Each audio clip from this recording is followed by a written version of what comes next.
El Día del Padre es una celebración propia de muchos países del mundo y conmemora el reconocimiento hacia otro de los seres que nos dio la vida. Con el tiempo, esta celebración se ha popularizado a través de las campañas de marketing y las redes sociales. Un iceberg es un conjunto de teorías, hechos y curiosidades que mientras estén más arriba serán más conocidos los datos y mientras estén más abajo se volverán más oscuros y perturbadores. Sin decir nada más, comencemos.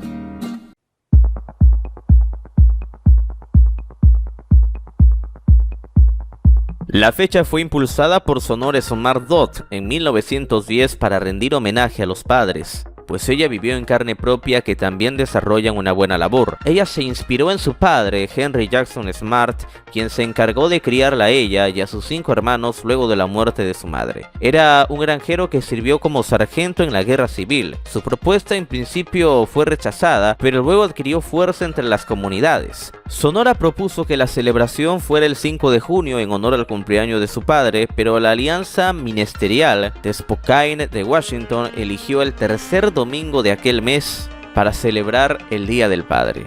Es así como nació y se festejó por primera vez el 19 de junio de 1910. En mi país, Perú, se tiende a celebrar el tercer domingo de junio en analogía con el segundo domingo de mayo que se celebra el Día de la Madre. Pero no solo en Perú lo celebran este día, sino también en muchos rincones de América del Sur, Centroamérica, el Reino Unido y parte de la comunidad asiática celebran este día por todo lo alto. Al igual que el Día de la Madre, algunos países suelen cambiar la fecha, aunque son pocos. Cada vez que se celebra el Día del Padre se suele dar actividades de confraternidad para los padres, donde se destaca el fulbito como una de ellas. Además, las tiendas ofrecen como siempre rebajas y promociones para la ropa de hombres, zapatillas deportivas, pelota de fútbol, etc. Los gastos que se dan para esta celebración son muy inferiores a lo que es el Día de la Madre, pues en realidad son públicos y personas muy distintas. Es más, casi no hay alguna actuación por el Día del Padre en colegios como si se da en el Día de la Madre. La simbología del Día del Padre se asocia al fútbol con una pelota y el padre jugando con su hijo, la elegancia con una corbata o unos bigotes. La influencia marquetera marcó un precedente mostrando estos símbolos como los oficiales. Aunque yo particularmente me quedo con aquel dicho sobre que los padres son nuestros primeros superhéroes. No me nieguen que fue así cuando éramos niños.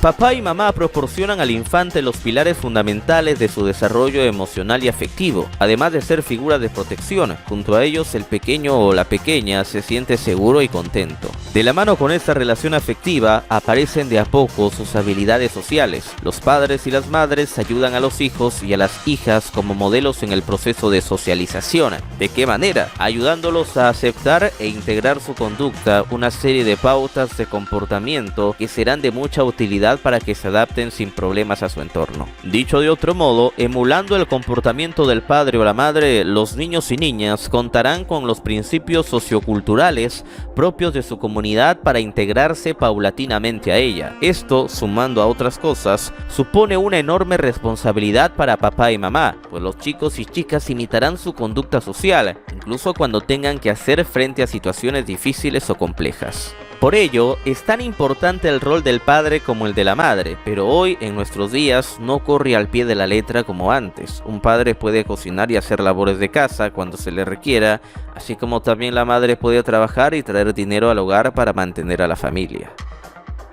El término paternidad refiere a la relación legal entre un padre y sus niños biológicos o adoptados. Trata de los derechos y obligaciones del padre y el hijo uno al otro, y también a otras personas. La paternidad de un niño puede ser importante en cuanto a la filiación natural, la herencia y derechos al título o nombre de un padre putativo. También a los derechos del padre biológico o a la autoridad parental, en el caso de una separación o divorcio de los padres y obligaciones del derecho de alimentos. Se presume que un niño nacido a una mujer casada es el hijo de su esposo.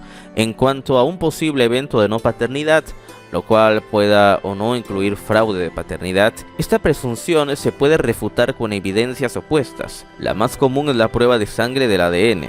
Por ejemplo, en casos donde se disputa la autoridad parental o el derecho a alimentos, o durante casos de divorcio, nulidad matrimonial o separación matrimonial.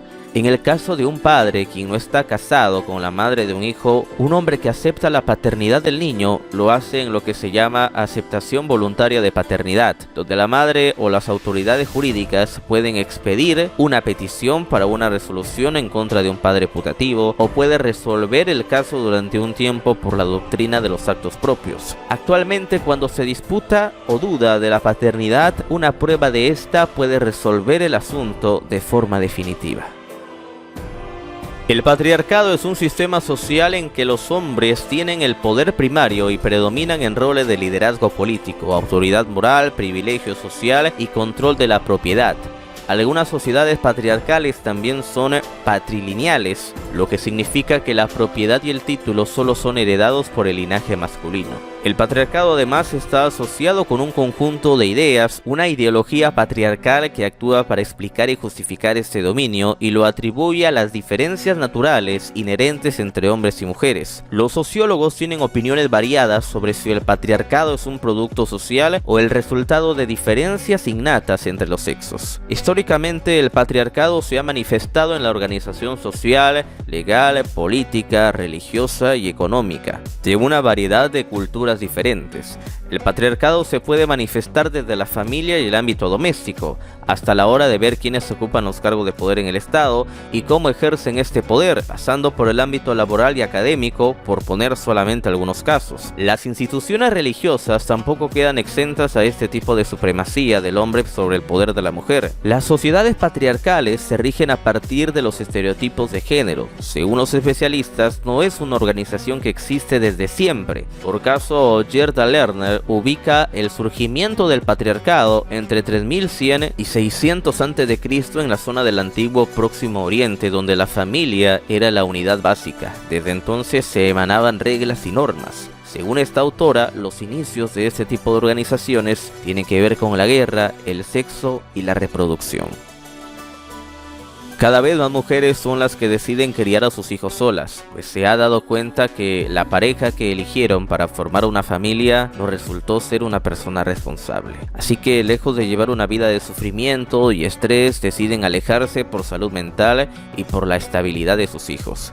Generalmente el concepto de un padre irresponsable está ligado a cuando el hombre se niega a ver a sus hijos o apoyarlos financieramente, aunque también la irresponsabilidad está ligada a la parte emocional, la cual es fundamental para un crecimiento sano. Incluso se habla de irresponsabilidad cuando no cumple con sus tareas en un 100%, pues descuidan la educación y la crianza y se olvidan de las cosas esenciales y no comprenden las consecuencias graves de sus actos. Un padre que no es responsable se refleja en muchos aspectos de su vida, tanto en lo laboral como en lo económico y en lo personal. Para saber esto, basta con hacer un recuento de la historia de la vida de tu pareja y detecta si en un pasado se ha enfrentado a despidos, problemas económicos, ruptura de pareja, entre otros, lo cual te dará un parámetro de qué tipo de padre puede ser. Por mucho amor que le tengas a tu pareja, debes anteponer el bienestar físico y emocional de tu hijo, porque lo que viva en el presente se reflejará en su etapa adulta. Por ello, la importancia de estar consciente que desde el momento en que te conviertes en padre, debes asumir que las responsabilidades cambian y hacerles frente de la mejor manera.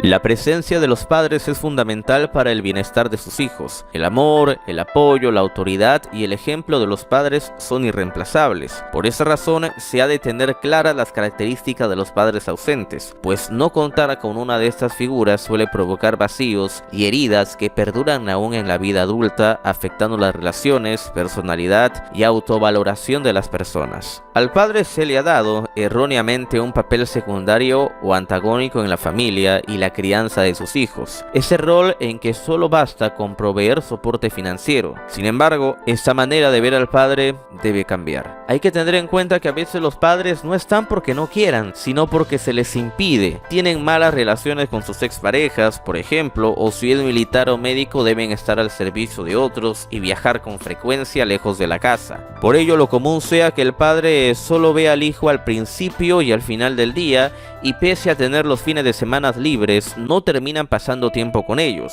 ya que prefieren descansar. Sin embargo, hay también padres que tienen tendencias hedonistas y mantienen relaciones superficiales carentes de profundidad. Este tipo de padres por lo general no está cerca de sus hijos porque no quieren. La paternidad le es ajena y huyen de los compromisos. No actúa considerando a los demás ni hace el sano ejercicio de ponerse en los zapatos de las otras personas.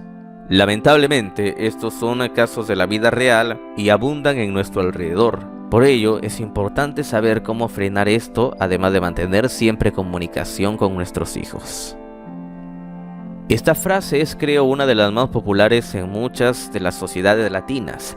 Padre es el que cría. En esencia creo que hay razón en esto, pues claro está que el padre junto a la madre es quien nos trae el mundo. Biológicamente es nuestro padre, claro está, pero pueden pasarle cosas premeditadas o no. Caso el que abandone, caso el que fallece o el que simplemente desaparece de la nada. Pero los hijos tienen una figura paterna sí o sí. Este nuevo padre muchas veces se termina de hacer responsable de la crianza de otros hijos. Más allá de lo que diga la sociedad, este acto noble es poco reconocido, pero creo que una sonrisa es más que suficiente para tal pago. En otros casos, esta responsabilidad recae en los abuelos que por algunas limitaciones propias de la edad no logran ser esos padres que algunos desean. Cada vez que se toca este tema es común asociar al padre con esto, y es que seamos sinceros, en su mayoría de casos es esto lo que termina ocurriendo. No obstante, no significa que esto siempre tenga que ser así. El maltrato hacia la familia puede iniciar directamente contra la madre o viceversa, quien es casi siempre la víctima de maltratos psicológicos y físicos. Sabemos que la mujer y los niños están actualmente muy bien blindadas por las ONGs e instituciones a cargo del bienestar familiar. Muchos de esos ataques ocurren cuando el padre está en estado de ebriedad, sin embargo, cuando están sobrios pueden hacer aún más daño. El mismo daño pueden sufrir los hijos, quienes ahora tienen que lidiar con esto. Debido a su debilidad, es muy probable que la mayoría terminen con un trauma y estas experiencias no son fáciles de eliminar. Hay casos muy tristes que de seguro lo trataremos más adelante.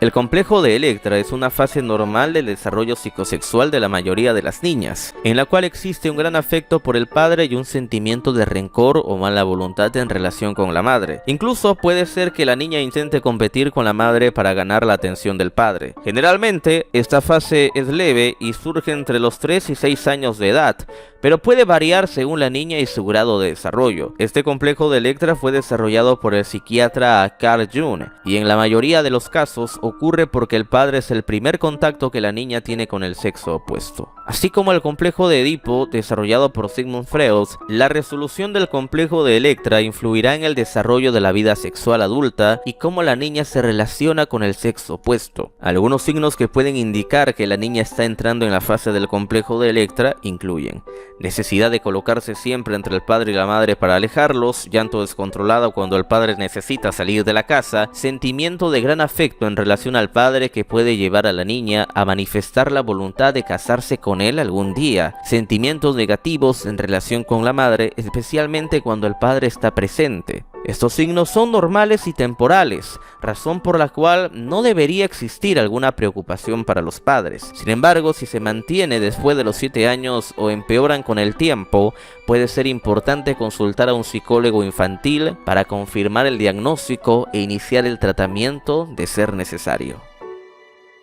San José fue el esposo de María, padre de Jesús, descendiente de David, que es hoy mundialmente venerado por mucha gente. José era el padre putativo de Jesús, a cuyo nacimiento asistió en Belén. Vivió en Nazaret ejerciendo el oficio de carpintero y al parecer murió antes de que comenzase la vida pública de Jesús. Su culto, extendido en Oriente antes del siglo V, no llegó a Occidente hasta Edad Media. En 1870 fue proclamado patrón de la Iglesia Universal. Es también el patrono de los carpinteros y de los moribundos. Dentro del cristianismo, San José encarna las virtudes de la honestidad, el amor al trabajo y la fe inquebrantable en Dios. Los hechos relativos a la vida de San José aparecen en los evangelios, sobre todo en los de Marcos, Mateos, Lucas y Juan, y en esencia recordemos algo de esto. San José, como era realmente bueno y no quería denunciar a María sabiendo que estaba embarazada, un ángel se le apareció en sus sueños y le reveló que el hijo que tiene María fue obra concedida del Espíritu Santo.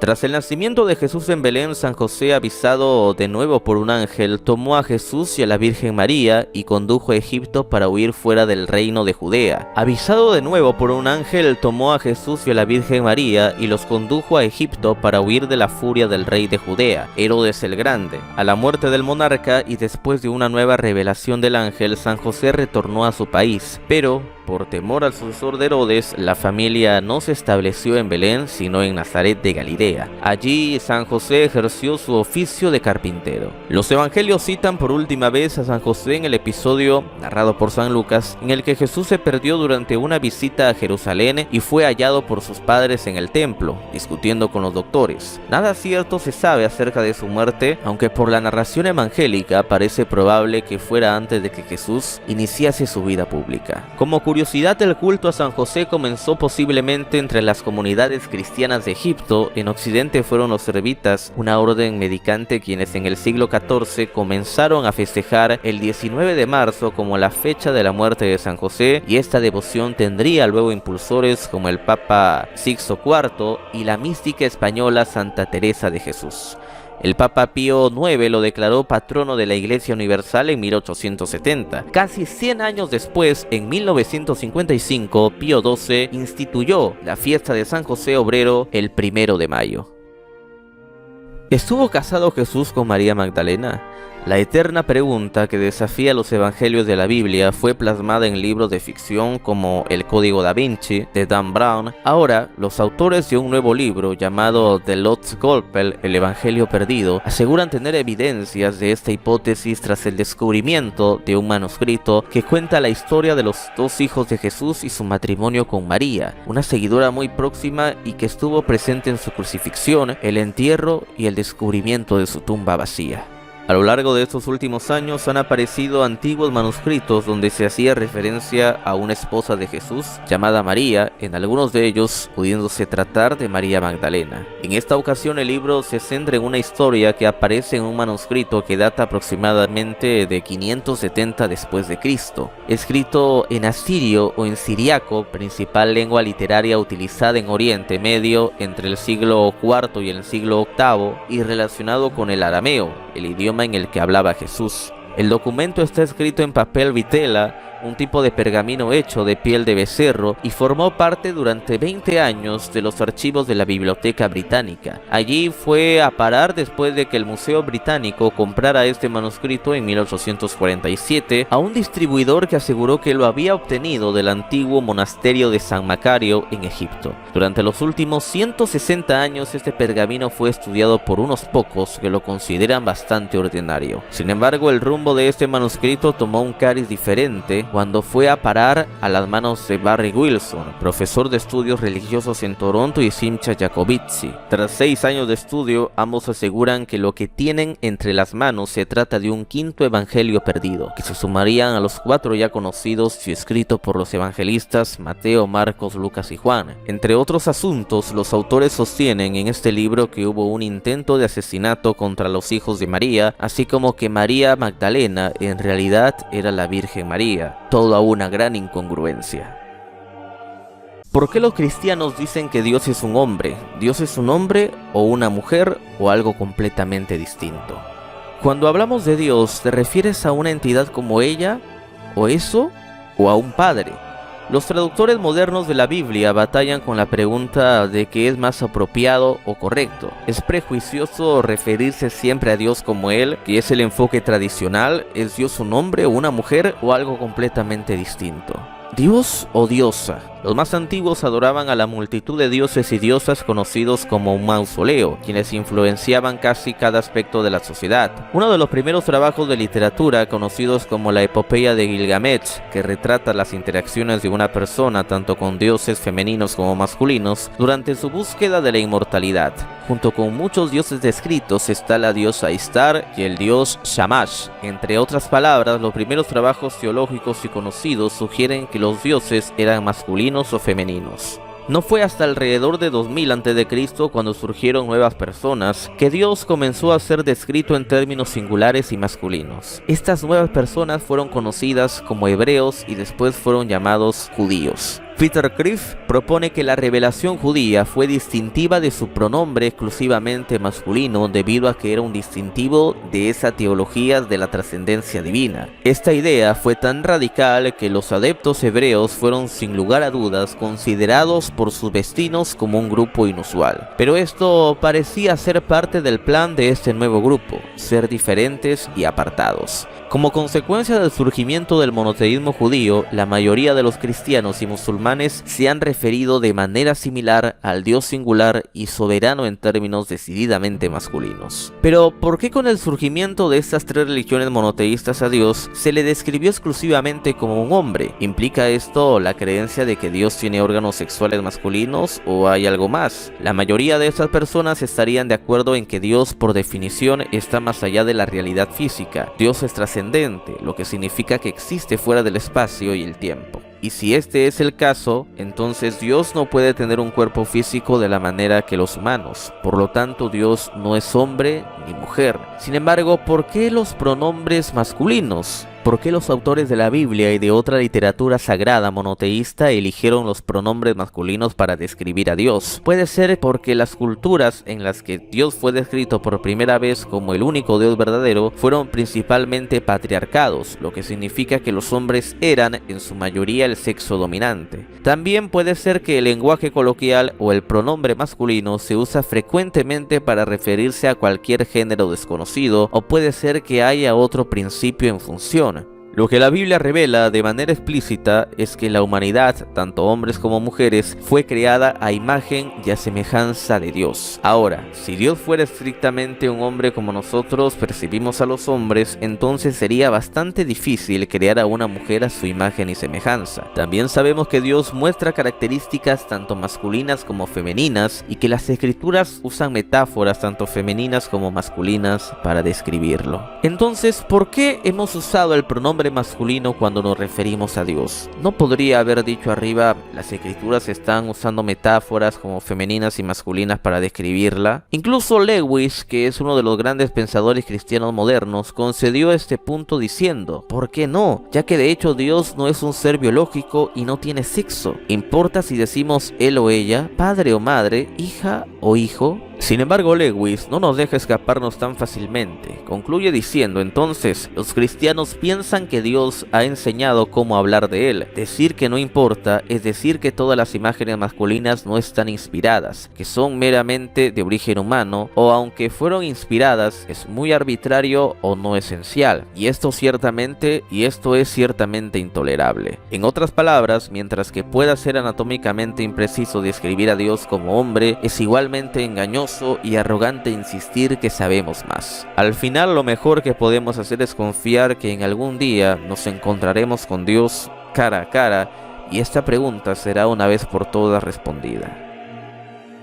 Thomas Beatty se hizo famoso en todo el mundo en 2008 tras convertirse en el primer hombre embarazado del planeta. Su historia se convirtió en uno de los grandes fenómenos de ese año y hasta Oprah le dedicó un especial en 2012. Han pasado muchos años y la vida de Beatty ha cambiado radicalmente. 3 hijos y un doloroso divorcio después, ha vuelto a sonreír junto a Amber Nichols, una mujer que en el 2012 había contraído matrimonio recientemente. Beatty nació y creció siendo una niña, pero a sus 23 años comenzó un tratamiento hormonal y quirúrgico para convertirse en un hombre, algo que logró de forma legal. Sin embargo, decidió mantener sus órganos reproductivos para poder alumbrar a sus propios hijos. Tras dar a luz a 3 hijos, su matrimonio con su primera esposa, Nancy, se rompió por completo y llevó a la pareja a una dura batalla legal que se alargó durante 4 años. No fue hasta que esta acabó cuando pasó de nuevo por el altar junto a una mujer de 46 años de la que se había enamorado, la ya mencionada Amber Nichols, directora de la guardería de sus pequeños. Ambos se casaron en Arizona en presencia de familiares y amigos, así como de los 3 hijos de Beatty. Travis Fitzgerald el padre de Nebraska que se casó con una de sus hijas, Samantha Kressner, y ahora ambos enfrentaron en algún momento cargos de incesto, compartiría en su perfil de Facebook varias fotos en los que aparece con la joven. Kressner, que tenía 21 años en el 2019 y su progenitor tenía 39, fueron arrestados aquella semana en la ciudad de Hastings luego de que se casaran en octubre de aquel año, cuando ya sabían que estaban investigados. En la mayoría de imágenes, padre e hija aparecen juntos o abrazados, aunque las capturas no tienen descripción. En noviembre, unos 2 meses después de que la madre de Kressner alertara a las autoridades sobre los cambios sexuales prohibidos, el hombre actualizó su información para indicar que se encontraba en una relación. Algunos comentarios a esta publicación ya adelantaban lo que trascendió a los medios hace algunos días, que Fedorkov se había casado con su hija. Kressner confesó que incluso competía con su media hermana para tener sexo con el padre. La identidad de la otra involucrada, de acuerdo con los reportes de medios nacionales e internacionales, ambos se conocieron hace 3 años cuando la joven tenía 17 en el 2016 y le pidió a su madre que presentara a su padre. Este hecho ocurrió en 2022, cuando el niño Gabriel Esteban Cubillo Rodríguez había salido con su padre debido a que este último estaba separado de su esposa y el fin de semana pasado era el que correspondía para estar con él y compartir tiempo en familia. Aquella mañana salió de su casa en Tocancipá, Colombia, y se dirigió a la de su expareja, ubicada en el barrio Sierra Morena en la ciudad de Usme. Ese día saludó a la madre del menor y lo único que hizo antes de irse fue pedirle el baño prestado. Luego, padre e hijo salieron ese sábado, aquel 1 de octubre del 2022, a una reunión familiar. Tenían una fiesta en el Parque Simón Bolívar para celebrar el Día del Amor y la Amistad.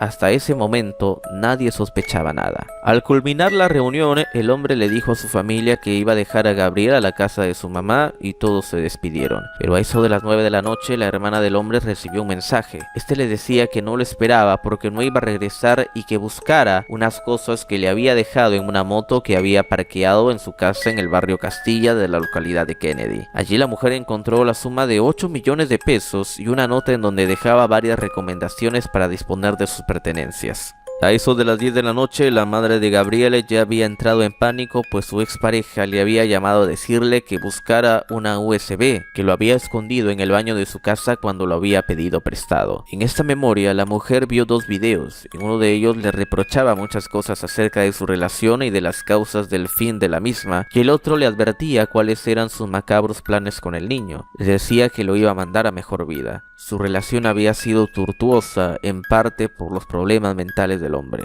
Inmediatamente, el niño fue reportado como desaparecido en Tocancipá, pues se presumía que allí estaba, en donde residía su padre. Pero tras el seguimiento que le hicieron, las autoridades se dieron cuenta de que el destino del padre y del hijo ya era otro. Gracias a un exhaustivo rastreo de cámaras de seguridad y de equipos electrónicos, pudieron determinar que él había salido con destino hacia Melgar, en el departamento de Tolima, y que se había hospedado en un hotel llamado El Rey. Luego se supo que el padre había enviado una fotografía a la madre en donde le decía que el niño ya estaba muerto y que había sido por asfixia. La pequeña víctima se ve sobre sus sábanas blancas y atrás solo se divisa la imagen de una corona, el símbolo de aquel hotel. Cuando las autoridades arribaron al lugar, encontraron el cuerpo sin vida de Gabriel. No lo podían creer, el impacto fue extremo. Luego se enteraron de que el padre había escapado en 1 de la mañana sin dejar rastro. Inmediatamente se activó el plan Candado para buscar al presunto asesino, quien anoche era buscado por cielo y tierra. De este asesino padre se sabe que tenía 50 años y que tenía antecedentes de enfermedad mental, pues ya había intentado quitarse la vida. Había vivido con la madre del niño durante 6 meses, pero la relación había llegado a su fin por múltiples problemas. Yo tuve al padre más malo del mundo. Cuando fui creciendo se hizo más malo. Mi padre insistía en saber dónde estaba, parecía que estaba encarcelado. Tenía que saber quiénes eran mis amigos o con quién andaba y lo que estaba haciendo a cada instante. Me insistía mucho en que si decía que me iba a tardar 1 hora o algo en algún lugar, debía tardarme solamente 1 hora. Pero siguió siendo cada vez más malo, me da vergüenza admitirlo.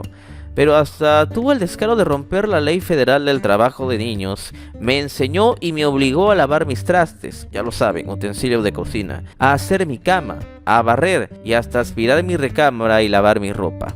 Me mandaba a la tienda de la esquina a hacerle mandados a él y a mamá, y tuve que aprender cosas muy crueles como cocinar y otras que pues no quiero recordar. Me parece que se quedaba despierto toda la noche pensando qué podía hacerme al día siguiente para molestarme. Cuando llegué a la adolescencia, mi padre fue más malo y mi vida se hizo más terrible. Siempre insistía en que dijera la verdad y que le tuviera confianza. Obligaba a mis amigos a tocar la puerta de la casa y a preguntar por mí en lugar de silbar o tocar el claxon para que yo saliera corriendo. Se convirtió en un metiche total. Quería que le informara el nombre de cada amigo, a qué se dedicaba, quiénes eran sus padres y a qué se dedicaban, dónde vivía, a qué escuela asistía y qué estudios cursaba, y muchas cosas más. Sobre todo cuando quería ir a una fiesta o de paseo. Ya se han de imaginar. Por eso digo que mi padre fue un fracaso completo. Sin embargo, ha pasado el tiempo y a la fecha ni yo ni mis hermanos hemos sido arrestados por vagos, ebrios o por tener problemas con las drogas. No hemos participado en ningún acto de violencia. Cada uno de nosotros estamos trabajando para lograr un futuro mejor y solo nuestro esfuerzo será lo que nos haga cada día mejores. A nadie le puedo culpar de mi futuro, cualquiera que sea. Mi padre hizo que me convirtiera en un adulto educado, respetuoso, honesto y trabajador. Ahora que soy padre, estoy educando a mis hijos con las mismas enseñanzas y de la misma manera que mi padre me educó. Me siento orgulloso cuando mis hijos me dicen que soy malo, muy malo y mal padre. Verán, les digo, con el tiempo ustedes le darán gracias a Dios por haber tenido, como yo lo tuve, el padre más malo del mundo.